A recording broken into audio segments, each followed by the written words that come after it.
Olá, meu nome é Thiago Camacho, engenheiro agrônomo, e há mais de 20 anos eu trabalho com produção de volumosos direcionada à pecuária leiteira.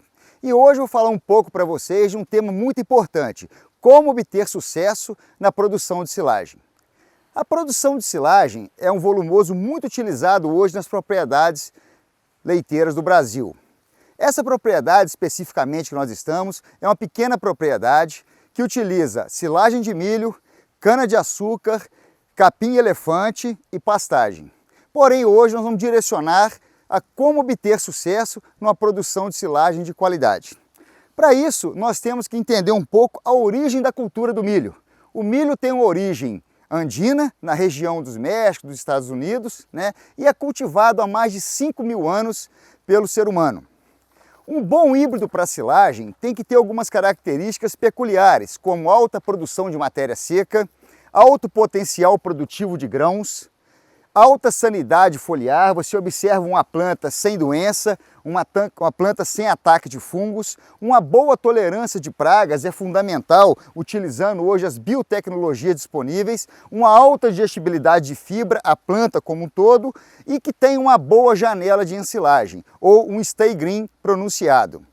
A cultura do milho, ou milho utilizado para silagem, devido à sua origem, ele tem algumas exigências climáticas, como, por ser uma planta C4, ele precisa de alta luminosidade e uma boa amplitude térmica. Então o milho ele exige altitudes acima de 500 metros, temos que adequar a população. O milho é uma cultura que não tolera solos ácidos, altos teores de alumínio e sempre priorizando a fazer uma boa adubação, uma adubação equilibrada e que tenha uma boa disponibilidade hídrica para a cultura, que exige aproximadamente 500 milímetros.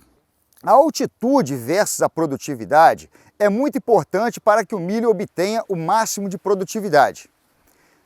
Por isso, acima de 500 metros, nós conseguimos obter as melhores produtividades da cultura do milho. Nós estamos inseridos aqui na zona da mata, numa altitude em torno de 800 metros em relação ao nível do mar, onde a aptidão dessa cultura do milho é considerada alta ou muito alta. Quais são as principais épocas de plantio da cultura do milho? Nós temos o milho considerado antecipado, o produtor que planta ele irrigado a partir de setembro.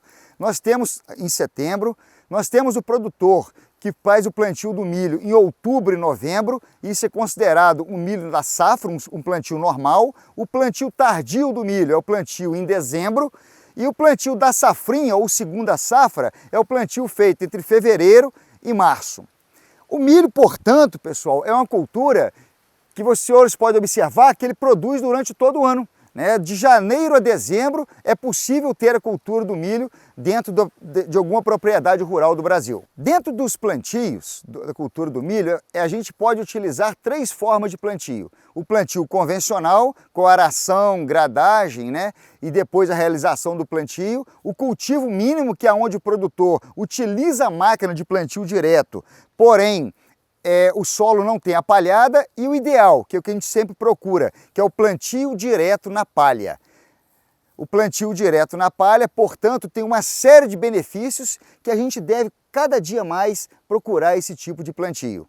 É fundamental que a gente preze pela fertilidade do solo, que a gente consiga construir uma fertilidade do solo, priorizando uma boa calagem, uma boa gessagem, e nós teremos condições em outras oportunidades de falar a importância da calagem, da gessagem, os benefícios que o gesso provoca na subsuperfície do solo, a calagem eliminando o alumínio tóxico do solo para que evite a toxidez desse milho. No plantio a gente prioriza muito um NPK com ênfase no fósforo, para a formação de raízes, um bom crescimento radicular, na cobertura o nitrogênio e o potássio e também alguns micronutrientes. Quanto eu quero produzir? Então assim, sempre tem essa pergunta. A cultura do milho é uma cultura altamente exigente. Para que a gente consiga explorar e dar condições da planta ter todo o potencial produtivo que ela precisa. E hoje, produtividade, pessoal, é a forma que nós temos de reduzir o custo de produção. Para isso, a gente tem que buscar uma faixa de pH ideal entre 6 e 6,5, aonde você disponibiliza os macronutrientes sem disponibilizar os micronutrientes para a cultura. Isso vai fazer com que a silagem, com que a planta do milho expresse todo o potencial produtivo dela e automaticamente o produtor consiga reduzir o custo de produção. Nós, como profissionais das áreas agrárias, veterinários, agrônomos, zootecnistas, nós temos muito que fazer o produtor ganhar dinheiro com a atividade. Para isso, nós temos que conhecer a cultura, conhecer a fertilidade do solo e saber o momento adequado de reduzir o custo de produção e da ensilagem do produtor. Para que a gente consiga obter uma cultura com a produtividade de 60 toneladas de matéria natural, que nós temos conseguido aqui na região, com trabalho sério, com trabalho técnico, nós temos que repor para o solo aquilo que a planta extrai. Seria fazer o quê? Uma reposição dos nutrientes, nitrogênio, fósforo e potássio. E o elemento que é mais exportado na cultura do milho é o potássio, porque ele faz parte da estrutura da planta. Então é fundamental a gente repor níveis de nutrientes, principalmente o potássio, para que a gente não empobreça esse solo. Então isso aí é uma técnica fundamental para que o produtor consiga ao longo dos anos manter ou aumentar a sua produtividade. Além disso, o nitrogênio, o potássio, o cálcio, o magnésio e o enxofre são elementos fundamentais para que a planta não mostre nenhuma deficiência de nutrientes. Quando a gente chega no campo e observa folhas amareladas na parte de baixo da cultura do milho, isso é uma deficiência de nitrogênio. Por que de nitrogênio? Porque o nitrogênio ele é muito móvel na planta. Então ele sai das folhas mais velhas e direciona para folhas mais novas quando tem a deficiência no solo. Para que isso não ocorra, nós temos que repor esse nível de nitrogênio no solo para que a planta expresse o potencial produtivo sem exaurir os nutrientes do solo. Para isso, é importante do profissional das áreas agrárias que ele entenda um pouco da cultura do milho. É uma cultura muito exigente, de um ciclo de aproximadamente 100 a 120 dias, onde a maioria dos tratos culturais devem realizar no início do crescimento da cultura. Por exemplo, a hora de fazer uma adubação de cobertura. A adubação de cobertura deve ser feita no início de crescimento, quando as plantas apresentam de 2 a 3 folhas completas, porque é a hora que o milho define o potencial produtivo dele. Então nós temos que ter essa atenção e o porquê disso. O porquê que nós temos que fazer com 2 ou 3 folhas? Porque é um momento crucial para que a gente consiga aproveitar os nutrientes e a planta expressar todo o seu potencial produtivo. O milho tem 2 estádios fenológicos, a parte vegetativa e a fase reprodutiva, como essa planta que está aqui ao nosso fundo. Então nessa fase aqui não adianta mais nada o produtor fazer. Tudo que tinha que acontecer da parte de extração de nutrientes já ocorreu, agora normalmente vai ocorrer uma remobilização dos nutrientes que estão na folha e no colmo para a formação da espiga e formação do amido na hora aí da colheita. Portanto, nós temos que ter uma atenção especial na hora de fazer os tratos culturais da cultura do milho. Nós queremos o que numa planta? Nós buscamos isso, uma planta que tenha uma boa espiga por planta. Então nós temos aqui uma espiga generosa, uma espiga bem formada, e é isso que nós precisamos, um espaçamento entre plantas adequado. Nós não temos uma competição na linha do plantio, e isso nós conseguimos com vários tipos de máquina, plantadeiras a vácuo ou uma semeadora convencional. Para isso nós não temos que deixar a cultura no limpo, e nós temos vários métodos de controle de plantas daninhas, como por exemplo o controle cultural, que é a formação de uma palhada com a braquiária, que oportunamente nós falaremos sobre isso, braquiária rusisiense, outro cultivar de braquiária. Nós temos o controle mecânico, que hoje não tem sido mais utilizado porque danifica muito o sistema radicular, e o que hoje é muito utilizado no campo pelos prestadores de serviços, pelos produtores, e que nós como profissionais temos que recomendar, é o controle químico com uso de herbicidas adequados para que não cause nenhuma fitotoxidez na cultura. Além do controle de plantas daninhas, que nós temos um momento exato para fazer, que é ali antes do crescimento, antes que a planta daninha prejudique a produtividade final do milho, nós temos também o controle de pragas. E o controle de pragas nós iniciamos com o tratamento de sementes, que pode ser feito na fazenda ou principalmente um tratamento de sementes industrial. Isso vai nos favorecer o quê? No controle das principais pragas de início de crescimento do milho, como por exemplo cupins, lagarta rosca, lagarta elasmo ou mesmo coró, que ficam no solo e já controlam essa planta, já matam essa planta no início do crescimento. E depois nós temos que ter uma preocupação com a principal praga da cultura do milho, que é a lagarta do cartucho. Então, quando nós fazemos um tratamento industrial de sementes ou um tratamento de sementes na fazenda, nós conseguimos manter a população de plantas, nós conseguimos uma boa uniformidade de plantas ao longo do perfil, um melhor enraizamento dessas raízes, no solo e automaticamente expressar o potencial produtivo. Como eu falei anteriormente, hoje nós temos biotecnologias extremamente favoráveis ao controle de pragas da cultura do milho. E hoje no Brasil a principal praga da cultura do milho é a lagarta do cartucho, a Spodoptera frugiperda. Portanto, nós podemos lançar mão dessa biotecnologia, respeitando a área de refúgio, para que a gente consiga manter uma lavoura intacta, isenta, ou com o mínimo de infestação dessa praga, e causando menores prejuízos aos nossos produtores, que automaticamente nós vamos conseguir o quê? Aumentar a produtividade, reduzindo um custo. E um outro ponto importante que nós observamos é a defensividade da cultura. Nós observamos que a planta do milho ela não pode ter presença de doenças, ou o mínimo de doença possível. Então essa planta aqui é uma planta que tem uma alta defensividade contra as principais doenças, como falsféria, cercóspora, diplódia, e isso aí pode ser feito com o uso de fungicidas ou pode ser principalmente com a escolha do cultivar adequado que ofereça uma defensividade ideal para a região que ele está implícita. Feito todos esses trabalhos da adubação de cobertura, do controle de plantas daninhas, da aplicação do fungicida e de outros tratos que forem necessários, nós chegamos próximo do momento de colheita da cultura do milho. É um momento importantíssimo. Por quê? Porque é ali que nós vamos definir o volumoso que vai ser utilizado para alimentação animal. A gente já entra no processo considerado ensilagem. Para isso, nós profissionais, nós técnicos, temos que conhecer a forma correta de adentrar uma lavoura, retirar uma espiga e ver o ponto ideal de colheita. É o que eu vou fazer aqui. Então a gente entra dentro da lavoura,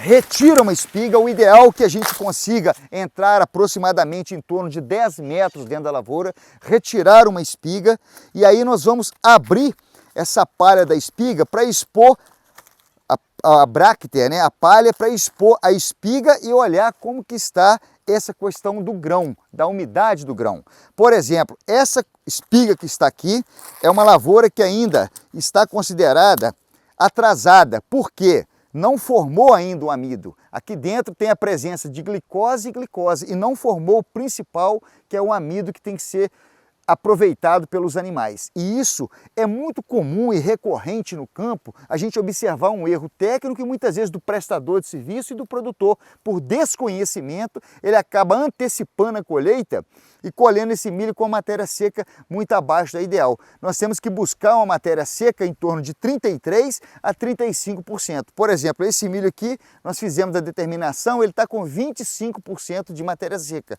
muito aquém do ideal que nós temos que fazer para identificar, para iniciar o processo de ensilagem. Então o técnico, ele crava a unha aqui no grão e observa se formou a linha do leite. Nessa ele tem que ter uma certa resistência, o milho tem que estar no estágio farináceo para farináceo duro, não leitoso da maneira que está aqui, aonde você aperta e esse grão explode. Então isso aqui o produtor, ao invés de estar fazendo um silo, ele pode estar fazendo, na verdade, uma analogia a uma caixa d'água. E não é o ideal isso. Nós devemos procurar colocar a colheita no momento ideal para que realmente o benefício seja maior do que o custo. No ponto de colheita, é fundamental que nós observamos a formação da linha do leite. Aqui está marcado aproximadamente 1/3 do grão. É a hora que o técnico, visitando a propriedade rural, ele observe e oriente o produtor para dar o sinal verde para o processo de colheita. porque aqui nós estamos com 33% de matéria seca, o ponto ideal para que a gente colha esse milho, faça o processo de ensilagem para que a gente produza uma silagem de qualidade para o produtor de leite posteriormente. Então esse é o momento ideal que nós temos que observar. Feito isso, uma coisa fundamental que o técnico pode fazer no dia do processo de ensilagem é ele avaliar a quantidade de grãos ou a quebra do grão, o processamento do grão. Para isso nós temos várias ferramentas hoje, a Penn State, e temos um equipamento muito simples, o copo de 1 kg de silagem, aonde a gente pega um pouco dessa amostra que está sendo colhida no campo, a gente separa essa amostra num local conhecido e conta o número de grãos. Não pode passar nessa medida de 1 litro mais do que 4 grãos inteiros. Então, por exemplo, aqui nessa massa em silagem, essa massa que está sendo colhida, está passando mais do que 4 grãos inteiros. Com isso, nós temos que parar a colheita e a ensilagem e afiar a navalha ou aproximar a faca da contrafaca. Isso é fundamental para que o produtor consiga produzir uma silagem de qualidade com um processamento adequado, aonde as perdas desse volumoso de excelência que é a silagem de milho não passe direto nas fezes das vacas. Portanto, nós temos ferramentas que devem ser utilizadas para que não ocorra tamanhos de partícula grande, sabugo, roseta como esse aqui, desfibrar a silagem, que também é um erro que ocorre muito com facas mal amoladas, e principalmente não deixar passar de 4 grãos inteiros para cada 1 litro de silagem que está sendo colhida. Pessoal, devemos ter atenção na produção de volumosos na atividade leiteira. Não devemos passar de 12% do custo com volumosos dentro da atividade leiteira. Portanto, nós devemos ter muita atenção na produção desse volumoso de qualidade. 1 hectare de milho fica aproximadamente em torno de R$ 4.500. Se você tiver uma lavoura produzindo 45 toneladas por hectare ou uma lavoura produzindo 35 toneladas por hectare, o custo final vai variar muito, sendo que os tratos culturais, como preparo do solo, plantio, colheita e ensilagem, basicamente são os mesmos. O que vai variar para que você reduza o custo é principalmente a produtividade. Então nós temos que ter foco na produtividade. Uma lavoura produzindo 45 toneladas por hectare vai ter um custo de produção de R$ 96,77. R$ 96,77. Já uma lavoura produzindo 30 toneladas por hectare vai ter um custo de produção de R$ 145,19 na matéria natural, ou um custo de R$ 439 na matéria seca, sendo a produtividade de 45 toneladas por hectare, um custo de R$ 293 por tonelada. Portanto, é fundamental que nós consigamos aumentar a produtividade do produtor para que de quebra ele consiga reduzir o custo desse volumoso de excelente qualidade que é a silagem de milho. ênfase principalmente no gasto com colheita e ensilagem, que não deve ter uma participação maior do que 30% do custo, e é o que nós observamos no campo, aonde às vezes o produtor mais erra. Ele preocupa com todo o processo de plantio até a hora de colher, e na hora dele fechar com chave de ouro, ele erra principalmente ali na colheita e ensilagem, ultrapassando o limite máximo de 30%. E isso onera os custos de produção desse volumoso que é a silagem de milho. Portanto, essas são as técnicas, essas são as dicas que a gente passa aqui para você hoje, e teremos outras oportunidades de falar, por exemplo, como resultados bromatológicos, como a parte de calagem e gessagem, então muitos outros itens que a gente pode falar. E temos milho, não é tudo igual. Nós temos um evento que é a Vitrine do Milho, são 13 anos desse evento e mostra que cada cultivar, cada híbrido tem sua característica e que deve ter o seu posicionamento específico. Muito obrigado e um abraço a todos.